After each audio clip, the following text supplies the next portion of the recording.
Fala galera, muito bem-vindos a mais um Back to Back. Hoje eu tenho o prazer de receber minha amiga Cláudia Barros aqui. A gente vai falar sobre jiu-jitsu infantil e mundo infantil em geral.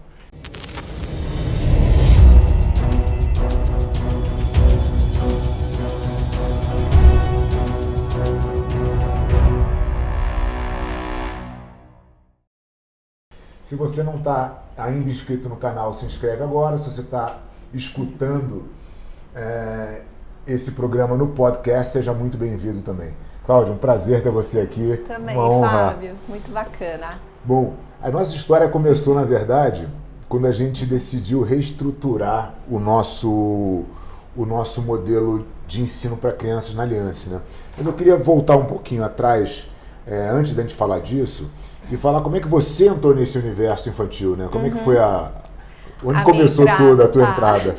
Eu sempre gostei muito de trabalhar com criança, eu sempre me identifiquei, né? Desde a época da faculdade. Eu fui para a faculdade por um caminho normal, eu tinha sido atleta de natação aqui do Pinheiros. Então você, enfim, vive a vida inteira dentro da água e você acaba achando que a tua vida tem que continuar lá, né? Então eu fui com essa abordagem, pretendendo trabalhar com público infantil, mas na área de piscina. E já na faculdade eu já comecei a me encantar com esse universo infantil e já comecei a abrir o leque para outras modalidades. Então eu comecei a me interessar muito. Você fez educação física primeiro? Eu fiz educação física na USP, né? E lá eu já apareceram várias oportunidades de trabalho. Na época eu trabalhava com competitivo ainda no Clube Paineiras do Morumbi com nado sincronizado lá. Hoje a gente chama de nado artístico, né? E já me encantava, mesmo trabalhando com competitivo, esse universo infantil. Daí eu fui, enfim, tive a oportunidade de gerenciar programas infantis em grandes academias aqui em São Paulo, na Competition, depois na Companhia Atlética, e principalmente depois da maternidade, depois de ser mãe, aquilo acabou me encantando ainda mais. Então eu voltei para a USP, comecei a participar de grupos de estudos lá de educação física infantil, de aprendizagem motora, de habilidades motoras. E junto com isso, eu fui procurando também reestruturar aquele trabalho que era feito pelos meus professores e por mim, inclusive, que eu nunca parei de dar aula, né? E a gente teve resultados muito positivos. Na hora que a gente começou a fundamentar a nossa prática, os resultados vieram, assim, para você ter uma ideia, quando eu entrei na companhia, a gente tinha 70 crianças, quando eu saí da companhia, a gente estava com mais de 500 crianças. Então, quando você faz um trabalho com muito cuidado, os pais ficam muito satisfeitos, os resultados aparecem. E aí, depois de todo esse tempo, de todo esse know-how, enfim, né, atuando com criança, com professores, mediando esse ensino também através dessa gestão de professores, eu abri uma empresa, que é a Movimento Mirim, que faz treinamentos e consultorias para professores que atendem atividade física infantil. Que foi nessa que a gente Foi aí que vocês entraram. Você falou um negócio assim, eu fiz educação física, né, quando eu morava no Rio ainda. E eu entrei na Gama Filho para fazer educação física. E eu sempre tive essa ideia do atleta, eu queria ser, assim, fazer a performance, né? Eu entrei na faculdade com essa cabeça. E eu lembro de ter sentido uma enorme frustração, porque a faculdade era totalmente voltada para o infantil, para a pré-escola, não era nada daquilo que eu queria, sabe assim? Eu me arrastei na faculdade. Eu fiz 3 anos e pouco, não me formei, acabei saindo antes, mas eu entendi um pouco desse universo, de como a faculdade de educação física no Brasil era direcionada, né? Então, talvez para você tenha sido o oposto, você se encantou exatamente com o que eu me decepcionei. Que na USP, na verdade, assim, o grande foco da USP é a área acadêmica. Então, você é formado, né, o olhar deles é muito assim, para você atender ou ensino público, né, ou então para você continuar na área de pesquisa. Eles querem, assim, o olhar é esse mesmo, para formar pesquisadores. Na verdade, não era esse o meu interesse na época, e é interessante que nem até hoje, quando eu retornei para lá, para atuar em grupos de pesquisa, a minha ideia sempre foi assim, eu quero fundamentar a minha prática, então eu quero continuar no mercado, vou lá, pego a informação, que está lá linda, maravilhosa, pesquisada, tudo de bom, e aplico na minha prática. E isso foi muito interessante porque você tem algumas linhas pedagógicas que são extremamente teóricas e que você não fala, isso não conversa com a prática. Tá. E por outro lado, você tem muitos professores que são muito práticos, mas que falta uma certa fundamentação para deixar aquela cereja do bolo. E a minha ideia era justamente essa, era fazer essa ponte, sabe? Então eu vou lá, pego a informação e como é que isso aqui se traduz na prática? E foi muito legal, porque eu tive a oportunidade de trabalhar em vários lugares, desde clubes, academias, escolas. Então, você aprende a aplicar aquela fundamentação em diferentes realidades. Isso foi muito legal. É muito legal você falar isso, porque assim, o grande problema do jiu-jitsu, vou ainda antes do infantil, mas do jiu-jitsu como um todo, sempre foi a falta da metodologia. Né? A gente tinha a prática, quer dizer, o treinamento empírico ali, você vai ver o que funciona, o que não funciona e vai adequando. E o jiu-jitsu sempre foi assim. Só que a gente começou a entender que foi, cara, sem uma metodologia por trás, a gente vai atender sempre muito menos gente, porque vai existir uma seleção natural. À medida que o esporte vai evoluindo, vai ficando mais intenso e menos gente é capaz de fazer aquilo. Se você não separar isso em níveis, você está estrangulando, né, a prática. E aí quando a gente fala do infantil, mais grave ainda, né? Porque a gente tinha aí eu lembro da minha academia, onde eu comecei a treinar com o Jacaré, com o meu professor e tal, e ele tinha um mar de criança treinando. E ele dava aula super bem para crianças, as crianças adoravam ele, os pais adoravam ele, mas ele foi formado em educação física, então ele tinha um pouco de teoria, mas era muito mais ali na prática. Sim. Quando a gente tenta transcrever isso para a metodologia, para replicar, aquilo era um pouco falho, né? A gente fez isso durante muito tempo. E quando a gente decidiu que a gente falou, cara, a gente precisa melhorar o nosso projeto infantil para acompanhar e para se conectar com o nosso adulto lá na frente, a gente falou, cara, a gente precisa de muito mais embasamento científico, né? Porque sabe o que acontece? Eu senti isso muito, assim, também por ter tido esse histórico de atleta. O que você acaba fazendo? Você acaba reproduzindo, né? Você foi para a educação física porque você se encantou por aquela prática, você quer fazer aquilo para o resto da tua vida, e você reproduz aquilo. Mas quando você reproduz, você está reproduzindo para os iguais. E a enorme maioria das crianças ou dos alunos que você atende, eles não têm as mesmas referências que você, né? Então, na verdade, você acaba funilando e você acaba de um grande universo atendendo poucas pessoas, que são aquelas pessoas que são mais similares aos teus interesses, né? E o bacana de quando você está fundamentado é isso, você começa a entender de gente, de corpo humano, né?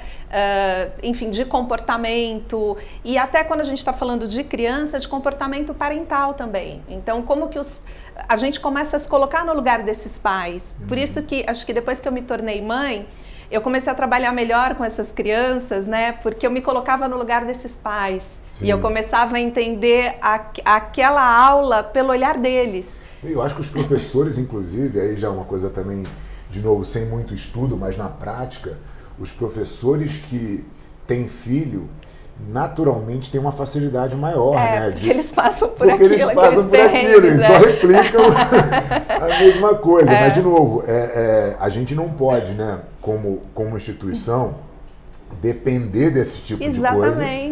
E até porque essas experiências também são distintas, né? Quer dizer, o professor vai ter uma experiência com o filho numa condição sociocultural totalmente diferente do outro, e aquilo tem mensagens diferentes, né? Então, como é que a gente, essa era a preocupação, né? Como é que a gente vai estruturar a nossa metodologia infantil totalmente fundamentada de uma forma que isso possa ser mundialmente replicado, né? E aí a gente começou o trabalho, a gente teve um case de estudo lá no Casquinha, né? na Aliança Moca. Super bacana. Como é que foi essa experiência lá, Cláudia, na prática das crianças? Foi muito legal. Eu participei de alguns eventos lá com a criançada, o trabalho dele tá muito bonito, né? O meu contato com ele é porque a esposa dele fez um curso comigo. E aí ela foi trazendo essa fundamentação para ele foi aplicando e nossa, isso daqui tá dando certo. Sim. E aí a gente entrou em contato. E foi muito legal, porque o que eu percebo é assim, a intenção estava lá, né? Eu acho que o mais importante é isso, ele estava buscando muito isso. precisava de alguém que de fato revelasse, falar, olha, tá aqui, esse é o retrato, né? Mas eu acho que isso então, é exatamente deu muito certo. a falta que o profissional de jiu-jitsu, num geral, tem. É essa, o cara tá lá na melhor intenção possível, né? Ele quer fazer aquilo, ele tá lá de coração mesmo, de alma, ele quer fazer aquilo acontecer. Mas ele não tem o caminho, né? E é muito bacana porque quando você apresenta o caminho, aquilo se revela, né? Você começa a identificar naquele comportamento da criança aquilo que está sendo dito por quem está fazendo essa formação, né? Então, tinham professores muito legais, assim, e que com muita intuição, sabe? Trabalhavam de uma forma muito intuitiva e já trabalhavam muito bem. E aí, na hora que a gente começou a fazer algumas reuniões, alguns treinamentos e tudo, foi assim, foi transformador mesmo, né? Foi muito legal. O que você viu, porque a gente já falou disso antes, né? De faixa etária e capacidade de aprendizado de acordo com a faixa etária da criança, né? E aí, quando você fala de jiu-jitsu, o jiu-jitsu tem uma série de técnicas, né? Que num primeiro momento, elas são fundamentais para qualquer nível de qualquer idade. E aí quando você traz isso para a realidade do menorzinho, você fala, pô, esse cara não pode. Ele não está pronto nem para fazer motoramente falando e nem de compreensão, né? Isso. Como é que funciona essa divisão, Cláudia? Assim, dá uma... Então, quando a gente começou a fazer o trabalho lá com Casquinha, né, a ideia era a seguinte, ele já tinha um repertório muito grande de atividades, o bacana é que ele já tinha esse olhar, trabalhando muito com essa questão lúdica, porque a brincadeira é a linguagem da criança. Sim. Então, para você conseguir acessar a criança, você precisa usar esse recurso, é um recurso fundamental. Agora, a grande diferença entre, por exemplo, um trabalho de recreação e um trabalho de um professor de educação física é a intencionalidade pedagógica. Então, embora a brincadeira esteja presente nos dois trabalhos, quando a gente está falando de um trabalho de jiu-jitsu, no caso, era assim, tudo bem, quais brincadeiras são possíveis de serem oferecidas e o que a gente está querendo. Então, primeiro a gente colocava a meta, aonde que eu quero chegar com essa criança? Tudo bem, é aqui que eu quero chegar, então eu não perco esse foco. Quais são os recursos possíveis para levar essa criança para esse lugar?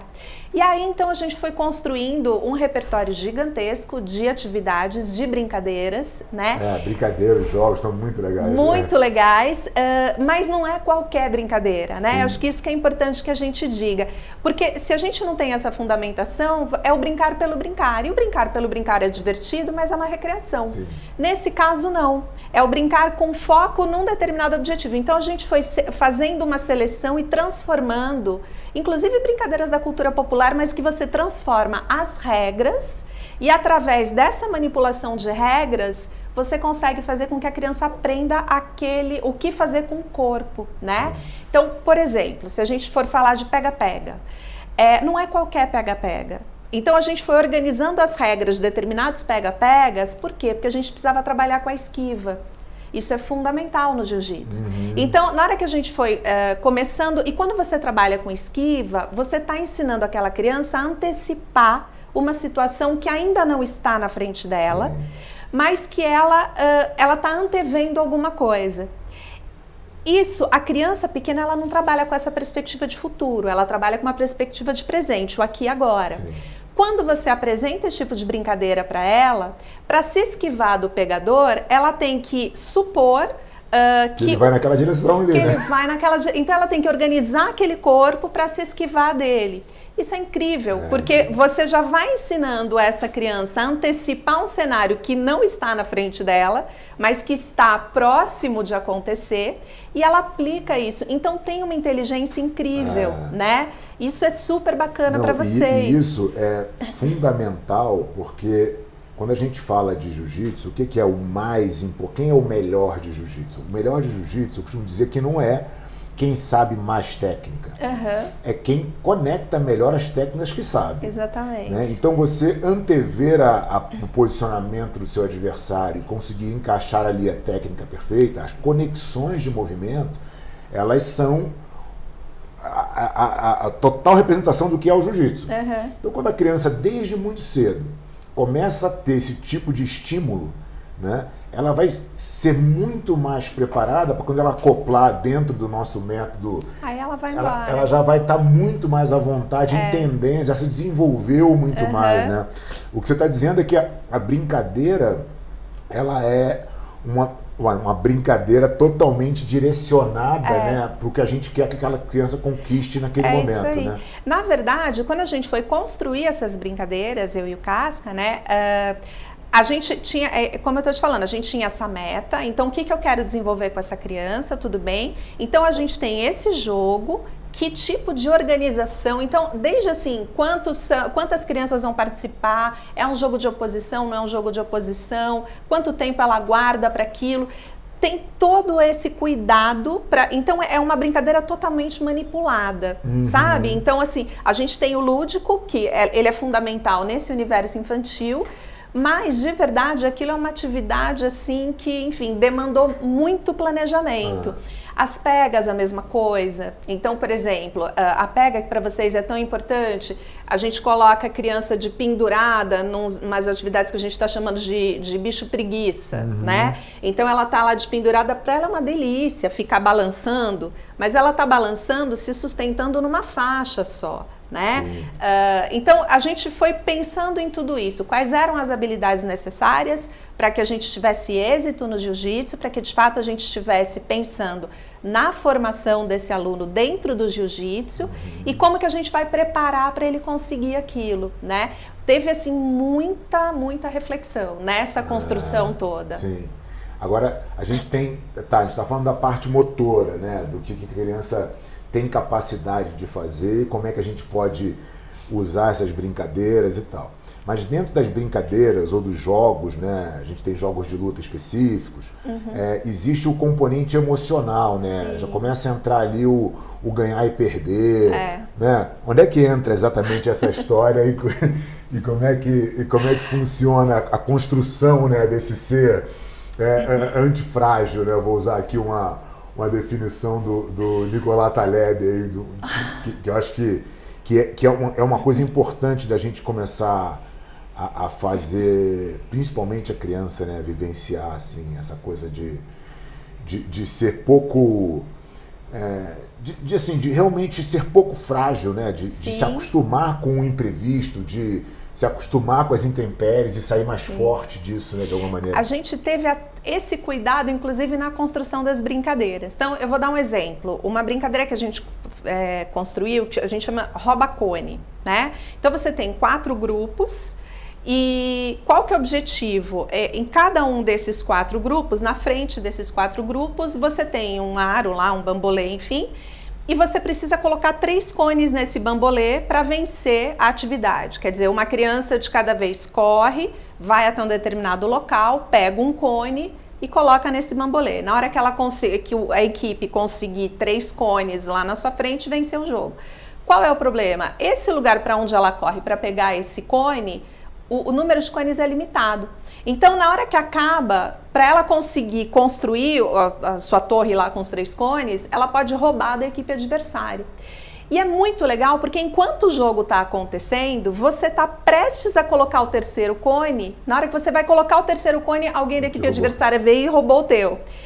Rapidamente ela tem que lidar com a frustração. Eu estava vencendo, opa, perdi, não vou vencer, deixa eu correr atrás de um outro cone para vencer esse jogo.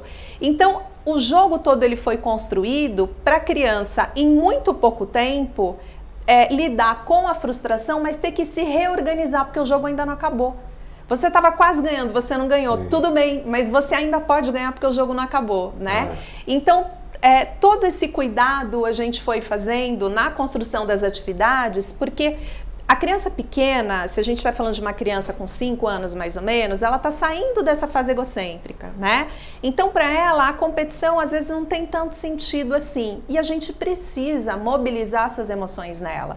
Eu quero uma criança que, de fato, busque isso, né? Saiba ganhar e saiba perder. E nos jogos, ela tem a oportunidade de viver a derrota e a vitória e de correr atrás dessa vitória, nessa construção toda, né? Essa analogia que você fez agora do jogo do rouba-cone é uma situação que acontece invariavelmente, no jiu-jitsu, na luta, né, no treino propriamente dito, onde você está numa posição de superioridade, que você está quase ganhando do seu adversário, e por um erro seu ou por mérito dele, a posição se inverte completamente, né? E aí você se vê de novo na dificuldade, e é muito comum você ver, mesmo em lutadores profissionais, eles tá? entregam nesse momento. É isso aí. Né? É a hora onde você realmente consegue separar, né, o joio do trigo, assim, quem é que realmente continua no processo independente do que aconteça e de quem só gosta do bom. E é, né, muito difícil, né? É muito difícil. Muito difícil. Então, e é nos jogos que você começa a trabalhar isso, né? Exatamente. Não, exatamente. Muito legal. Essa coisa da gente, a gente está falando aqui do ganhar e do perder, mas o ganhar também tem também é importante saber lidar com ele, né? Muito. Porque ele também gera uma série de outras coisas perigosas, né? Não, e assim, a gente costuma, quando a criança perde, ninguém gosta de perder. Dói, é muito doído, mas a gente aprende pela dor, né? Não tem outra forma, ela vai ter que aprender com aquilo. Então a gente fala muito no esporte, você precisa aprender a perder. Naturalmente, quem pratica atividade física acaba aprendendo a perder. Não porque está correndo atrás da derrota, mas porque é inerente àquilo. E aquilo, na verdade, é muito importante depois para o resto da tua vida, você aprender a lidar com isso. Mas às vezes a gente não presta atenção que a gente tem que ensinar os nossos alunos a ganhar também. Né? E o que é a ganhar? Você respeitar o adversário. Essa tua vitória, ela foi muito importante e ela só foi tão valorizada porque você tinha um excelente adversário. Então respeite esse adversário, porque ele foi fundamental para a tua vitória, né? E isso é uma coisa que a gente precisa também trabalhar e as brincadeiras também promovem isso. Então, a gente tem um ditado no meio da luta que diz que você é do tamanho dos adversários que você enfrentou. É isso aí, é isso aí. Então assim, você não ter os seus adversários na mais alta conta significa que o que você fez não foi muito, você né? É pequenininho, né? Você é pequenininho. E é engraçado porque, assim, na minha vida eu tive vários adversários, né, assim, uns recorrentes mesmo, e que depois viraram grandes amigos. E a gente guarda, no final, um grande carinho por aquelas pessoas, né? Fora todo o respeito e tal, um carinho genuíno mesmo. Porque, cara, se não fosse você, eu não seria metade. Eu não estaria aqui, entendeu? Né? Eu não teria feito metade. Sabe que você está falando isso? Eu, imagina, eu não era nem federada, foi antes até de nadar em clube mesmo, mas eu já competia desde muito cedo. E eu lembro que tinha um campeonato, foi o último campeonato não federado que eu participei como nadadora, e eu tinha uma grande adversária que se chamava Camila. E aí, enfim, teve uma situação, era sempre eu e essa menina disputando, aí depois essa menina acabou nem se federando, ela interrompeu a carreira dela lá e eu continuei.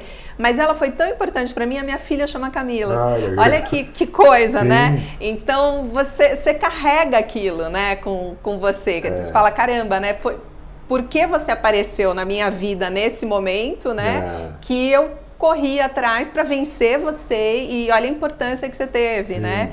Isso mesmo. E essa coisa de ganhar, né? E eu acho que tem que ter um cuidado, porque às vezes você tem realmente, sei lá, mesmo não só no infantil, mas acho que no infantil também, você tem aquela criança que é muito habilidosa, que ganha com facilidade, né? E isso vai gerando uma soberba se isso não for controlado da forma correta, né? Como é que a gente tem que lidar com esse tipo de situação, Cláudia, quando você tem um cara que é muito fora da curva? Eu acho incrível que existam essas crianças, e de fato elas existem, elas estão aí, né? Elas caem na nossa mão.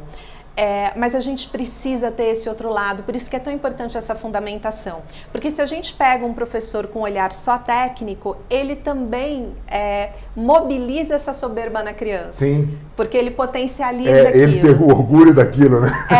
Né? Então é importante que a gente tenha esse contraponto e é importante muito hoje, no mundo que a gente vive, com pais tão permissivos.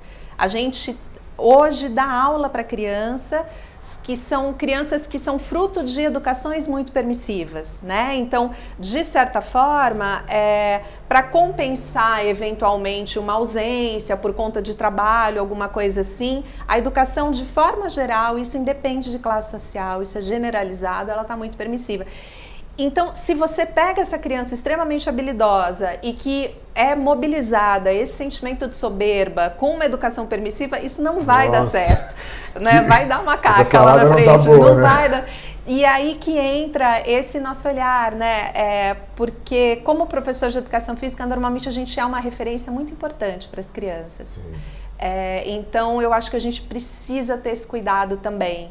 Né? Não é só o corpo, não é só o movimento, quer dizer, o nosso papel é muito maior e a gente tem que, de fato, colocar limites, estimular essa questão do respeito ao adversário, não menosprezar esse adversário, é fundamental isso. Eu acho que o jiu-jitsu tem uma vantagem, se eu estiver errado você também me corrige, nessa situação, porque você pode pegar o garoto mais habilidoso que tem, que está acostumado a ganhar, que já tem esse drive aí de vitória e tal, mas de repente você vai pegar aquele outro garoto que nunca foi bom em esporte, porque ele é gordinho, porque ele tem dificuldade, mas que o jiu-jitsu faz com que ele ganhe desse outro, entendeu? Então o jiu-jitsu é tão flexível, são tantas possibilidades, que de repente o garoto mais gordinho vai perder em todas as brincadeiras, mas quando chegar na hora da luta, vai dar certo, né? Vai dar certo para ele, né? Aí.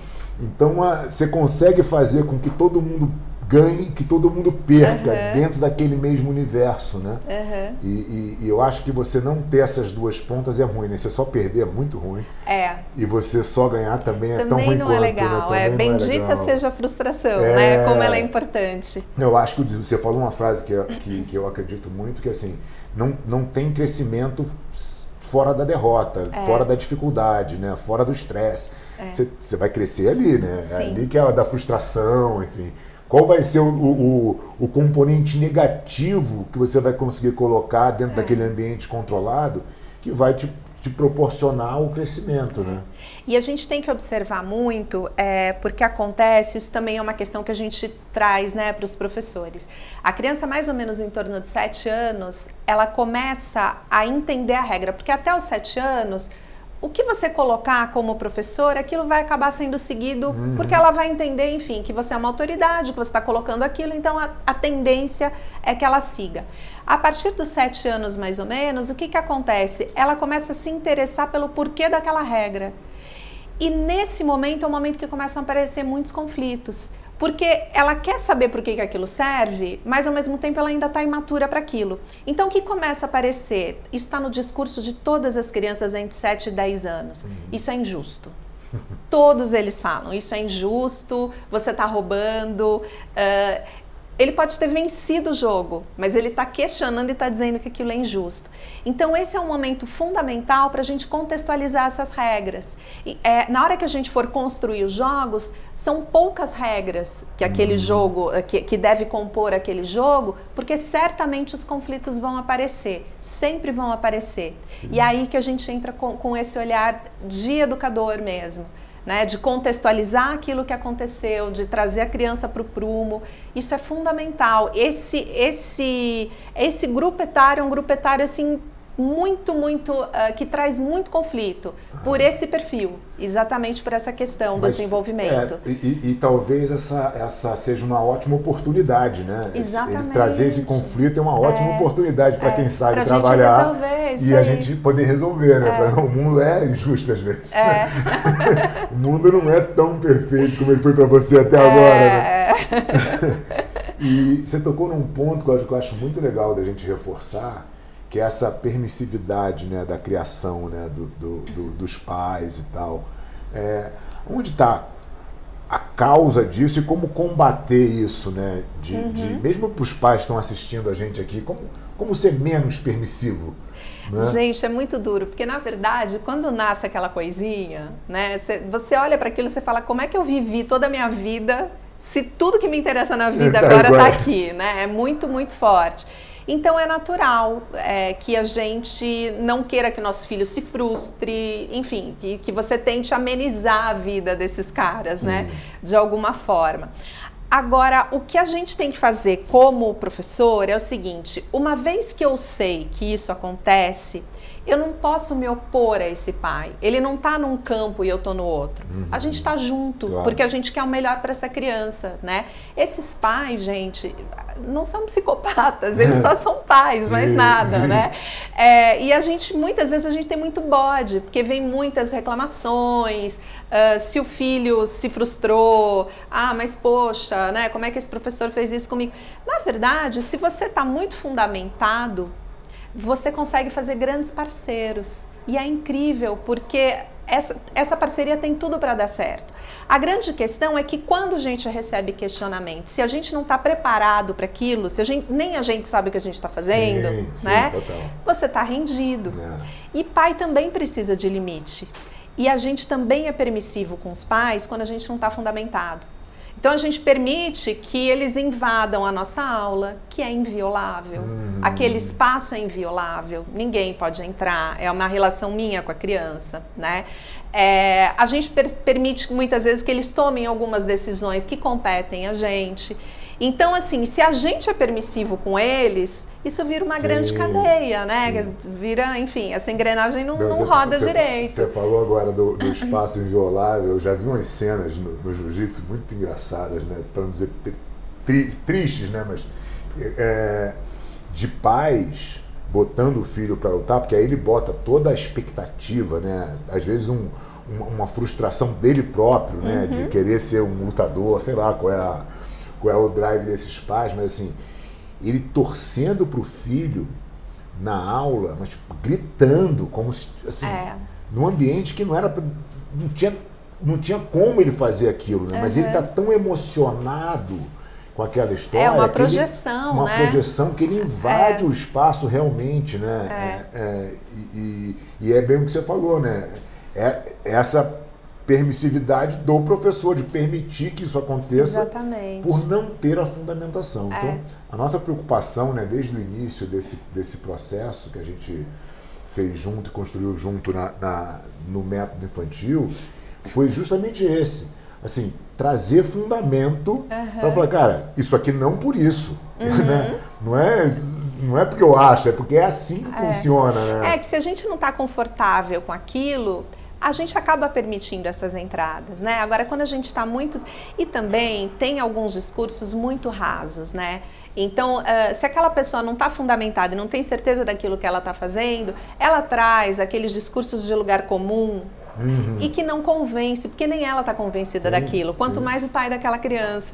Agora, se você sabe o que você está fazendo, se você fundamenta e justifica, esse cara te respeita, claro, porque ele confia. E é tudo que o pai quer, né? É tudo que o pai quer. A criança não está lá à toa. Exatamente. A criança, o pai botou a criança, principalmente no jiu-jitsu, assim, o principal motivo é justamente ajudar na formação do caráter daquela criança. Quer dizer, então, o pai quer que você esteja fundamentado para ajudar ele nessa missão de educar a criança. Né? Ele não está contra você, né? Não se bote contra o pai, né? E algumas vezes ele se opõe a você, mas é assim mesmo. Quando a gente vai se desenvolvendo, a criança, quando ela se desenvolve, esse momento entre 7 e 10 anos, que os conflitos aparecem justamente porque é um pedido de socorro. Por favor, me ajude, me explique o que está acontecendo. O pai se comporta assim, né? Então a gente tem que entender isso. Eu costumo dizer que, assim, quando não há comunicação, você abre espaço para especulação. Então, se você não comunica de uma forma assertiva e afetiva também esses pais, eles começam em grupo de WhatsApp e, enfim, né? E aquilo se volta contra você de um jeito que aí você começa a aumentar a especulação, né? Então, acho que a gente tem que investir na comunicação muito assertiva. Muito legal. E, Cláudia, uma outra coisa que eu queria te perguntar, assim, a gente está vivendo um momento atípico, né? Em termos de, acho que na educação principalmente, que a gente está no Brasil aí com quase um ano perdido, né? De escola e tal. O que você imagina que vai ter de impacto nas crianças que estão fora da escola, trancadas em casa, fazendo pouca atividade física?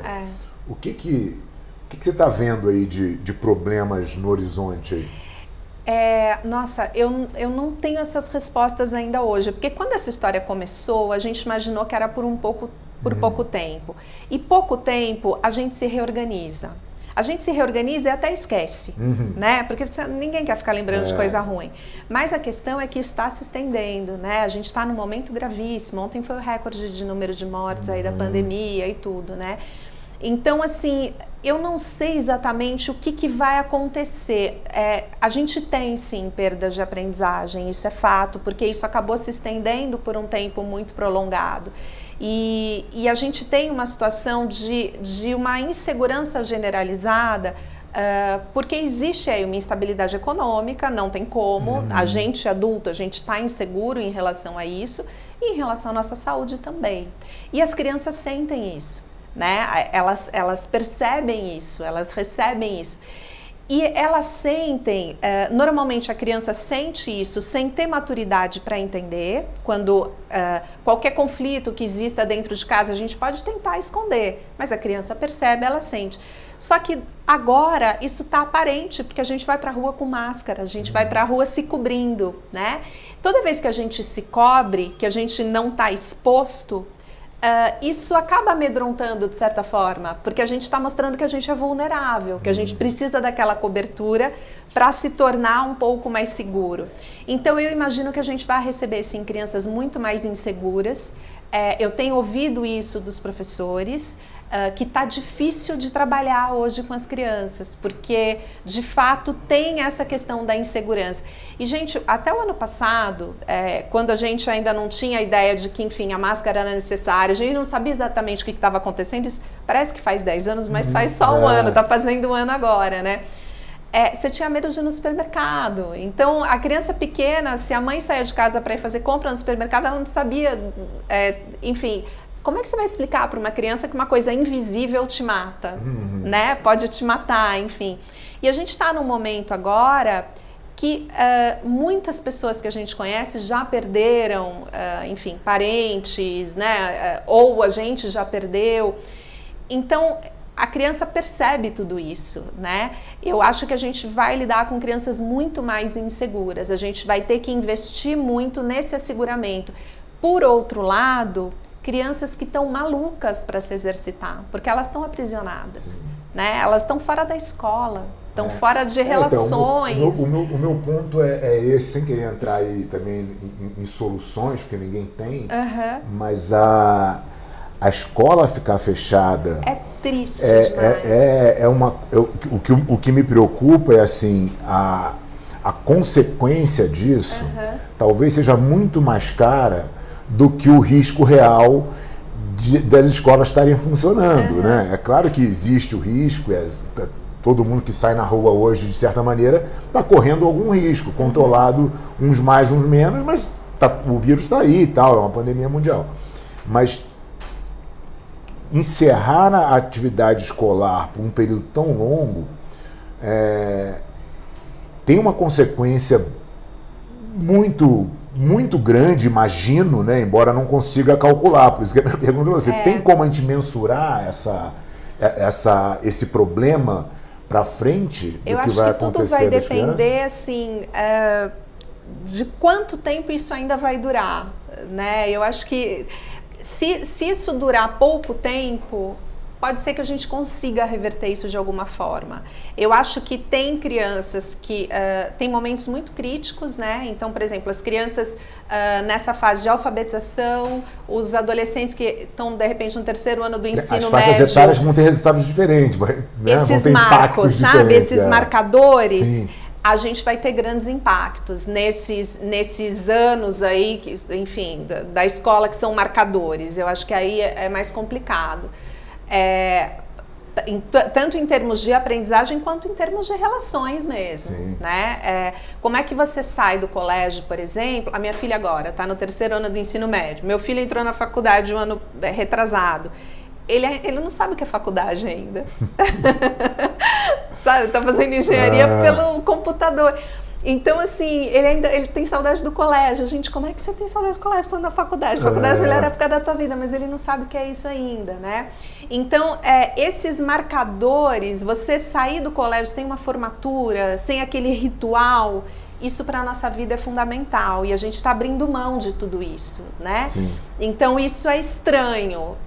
Agora, o que me preocupa mais é a saúde mental dessas crianças que estão aprisionadas, porque os seus pais também estão, enfim, né, passando por uma situação de muita insegurança. Então eu acho que a gente vai sim receber, a gente vai ter muito mais dificuldade para discipliná-las, para assegurá-las. Isso eu não vejo muito como a gente fugir disso. E a gente também tem que cuidar da nossa saúde mental como professor, porque a gente vai ter que dar conta de todas essas demandas. Então, e a gente também está inseguro, sim, né? Acho que a preocupação é justamente essa, né? Assim, como eu falo da consequência, a consequência esbarra em todo mundo que está envolvido, né? Exatamente. Quer dizer, então, assim, o pai vai ter consequência, os professores vão ter consequência, né? As crianças em diferentes faixas etárias vão ter resultados diferentes. Eu acho que em cada grupo quanto custa, sei lá, essa criança que está numa fase de, sei lá, de alfabetização, como você deu de exemplo, né?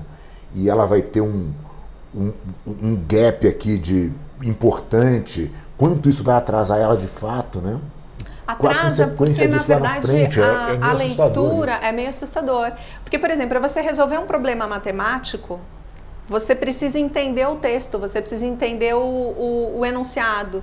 E se você não acessa a leitura, né, ou se essa leitura está esquisita, quer dizer, você não foi exatamente alfabetizado nesse ano. Você pode ter sido letrado, mas alfabetizado é você interpretar o que você lê. E está muito difícil, porque os professores não foram formados para isso também. A gente também não sabe fazer, né? Então... E como é que vai fazer? Vai reprovar todo mundo? Vai fazer tudo de novo? Eu acho que você vai ter que jogar esse conteúdo para frente, mas você perde janelas de oportunidade muito importantes. Essa fase aí, por exemplo, a fase da alfabetização, que a gente está falando aí mais ou menos entre 6 e 7 anos, é um momento que a gente chama de período sensível para essa parte de linguagem, para aquisição de linguagem. Não é por acaso que esse é o momento que a gente alfabetiza. E você está perdendo essa janela de oportunidade. Então, assim, não é só o fato de você retardar isso. Porque você fala, tudo bem, não foi esse ano, vai o ano que vem. Mas não é bem assim. Você tá perdendo esse período sensível para essa aprendizagem. Então você vai aprender depois? Vai, mas o aprendizado é diferente. É a mesma coisa da criança nativa, sei lá, num país estrangeiro e do adolescente que vai aprender a segunda língua depois. Sim. É meio que isso. Quando você aprende a segunda língua, você nunca ganha a fluência que um nativo tem, porque você perdeu esse período sensível. Então, a forma como você organiza essa aprendizagem, ela é diferente depois. Então, algum comprometimento vai ter. Agora, o que exatamente, a gente não tem essa resposta ainda. E você acha que isso se estende também para o lado esportivo, para o lado de performance, sem ser somente nesse lado aí que a gente está falando mais cognitivo? Cognitivo, sim. Sim, porque no corpo a gente também tem esses períodos sensíveis. Então, para a gente adquirir, por exemplo, aquilo que a gente chama de habilidades fundamentais, que seria aquele arcabouço necessário para depois você desenvolver habilidades técnicas, esse período é entre 5 e 8 anos. Então, assim, a gente não pode perder essa oportunidade para a gente desenvolver isso. Porque depois é mais difícil para aprender. A aprendizagem sempre é possível, mas ela é muito dificultada se você perde esse período sensível. O que os pais têm que fazer em casa, né? Assim, para quem está deixando as crianças trancadas, o que eles podem fazer que ajuda, né? Qual o tipo de atividade que eles têm que propor para... Difícil isso, né? Muito difícil, né? Porque a gente está falando de espaços reduzidos. Eu sou da opinião que tem que dar uma liberada. Sabe aquelas coisas que você não costuma fazer? Por exemplo, seu filho trepando na porta, alguma coisa assim? Libera, entendi. Sabe? Deixa subir o batente da porta, enfim, sei lá, pulando no sofá. Num determinado horário do dia, dá uma liberada, porque eles precisam se movimentar. né? E ninguém mais aguenta a tela. Aliás, isso acho que assim, foi foi a única coisa boa da pandemia, né? A gente tentando tirar as crianças da frente da tela o tempo inteiro e não conseguia. E agora nem elas aguentam mais, né? Elas falam, não, por favor, me tira essa tela da minha frente. Você sabe, foi legal você falar nisso também, que eu acho que é um assunto pertinente. Essa semana eu fiz um vídeo dizendo que eu estava saindo das redes sociais e que era uma decisão minha e tal. Eu não estou saindo das redes sociais no sentido de não usá-las para compartilhar meu conteúdo, mas eu estou saindo do uso delas, né? Então eu não desinstalei os aplicativos do meu celular. Eu estava perdendo um tempo precioso, até de ócio criativo mesmo, né? De você ter, para ficar vendo coisas que realmente não me interessavam, né? Assim, e eu acho que a sociedade como um todo está doente nesse sentido, né? Como é que isso impacta a vida das crianças, né? E porque a coisa mais comum que você tem hoje, você vai num restaurante, você vê o garoto dando um tempo pro pai ali, porque ele está no iPad, porque ele está no celular e tal. E esse remédio eu acho que está virando veneno, né? Total. Na verdade, a gente está abrindo mão de se relacionar, né? Então é muito engraçado, porque você mora na mesma casa que algumas pessoas, que a sua família, e são estranhos para você, né? Essa coisa de se não é postado, não aconteceu, eu acho uma maluquice, né? Como se você construísse um avatar seu. É meio que isso. E na maioria das vezes o que é postado é que não aconteceu. Pois é, né? O que é postado é que é uma mentira, né? É uma tremenda de uma mentira. Você fica vivendo a mentira dos outros, quer dizer, é um negócio que assim, aquilo parou completamente de fazer sentido para mim. Eu falei, cara, de hoje para frente acabou, não perco mais meu tempo. A gente perde vida com isso, né? E as crianças também, né? Não tem como. Essa questão com as crianças me preocupa muito, porque dependendo da idade da criança, ela não sabe diferenciar o que é fantasia e o que é realidade. Se a gente está falando de uma criança até 4 anos, ela não sabe a diferença entre uma coisa e outra. Ela mistura. Tanto é que na fala dela, se a gente for conversar com uma criança pequenininha, ela faz essa mistura. Se você propõe, se você apresenta para ela esses eletrônicos, esses joguinhos muito cedo, ela de fato, ela se transforma, ela se transporta para aquele mundo virtual. Ela crê que é ela lá naquele mundo virtual, né? E não é legal. Eu acho que a gente precisa dar referências de realidade para eles. Então me preocupa muito. É muito importante que a gente saiba se relacionar com o outro. E a gente está doente, porque a gente parece que a gente está perdendo, né? O que eu acho que a gente tem de vantagem, assim, no nosso caso ligado ao esporte, é que pelo menos naquele momento, né, que você está envolvido com a atividade física, com o esporte, você tem uma troca, né, com as pessoas que estão ali, né? Então você está numa aula de jiu-jitsu, você vai... A tela não dá conta nesse momento, não vem com tela que não dá. Se pegar a tela, você vai perder. Né? Então, assim, acho que é mais um motivo. Acho que o esporte sempre foi muito importante na criação das crianças, no geral, dos jovens e tal.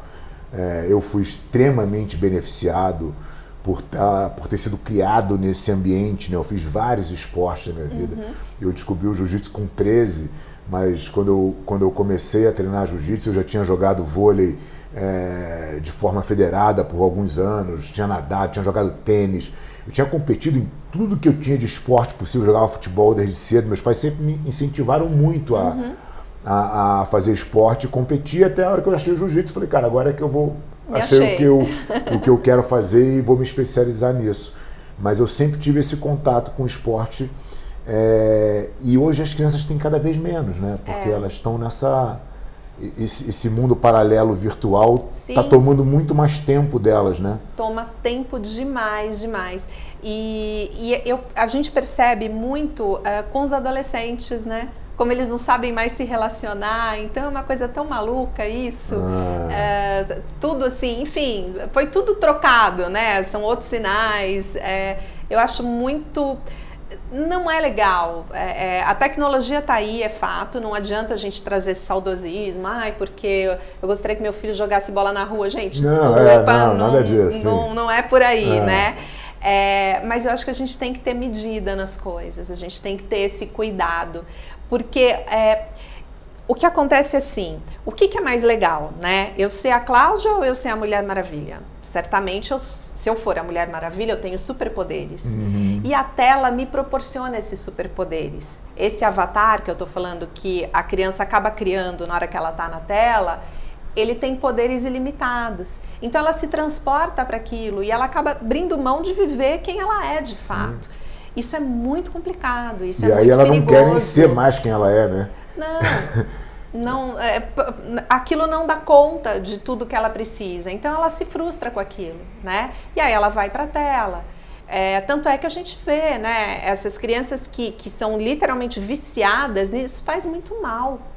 Muito mal. São crianças que não sabem se relacionar. Então a gente precisa ter muito cuidado. E é complicado, porque, gente, criança pequena dá trabalho, mas desculpa, você resolveu. Você que quis, né? Então, assim, não adianta. Salvo alguns poucos exemplos, você que quis, né? Eu preciso de sossego, deixa eu dar aqui uma tela para ele. Tudo bem, você está dando uma droga muito cedo, né? Sim, total. Pessoal, muito bom esse papo, hein? Cláudia, muito obrigado. Eu que agradeço. Acho que foi muito esclarecedor, aí um papo diferente, na verdade, do que a gente geralmente faz aqui no Back to Back, a gente senta aqui campeões de jiu-jitsu e tal. Mas eu acho que a Cláudia trouxe uns insights aí muito legais para a gente refletir. E muito obrigado mais uma vez aí. Obrigada não só pela Fábio. participação aqui, mas principalmente por ter ajudado a gente a construir, né, um produto tão bacana que vai cuidar das crianças no jiu-jitsu de uma forma muito mais fundamentada, muito mais legal e, né, meio clichê, mas as crianças são de fato o futuro do jiu-jitsu. Né? Com certeza. Última coisa, nosso patrocinador 2W Energia, presentinho para você, Cláudia. Obrigada, tem aqui que legal. Garrafinha, Nossa, que legal. Fonezinho, tem umas amenidades aí. Nossa, adorei. Do nosso patrocinador 2W Energia. Super obrigada. Valeu, gente. Até a próxima.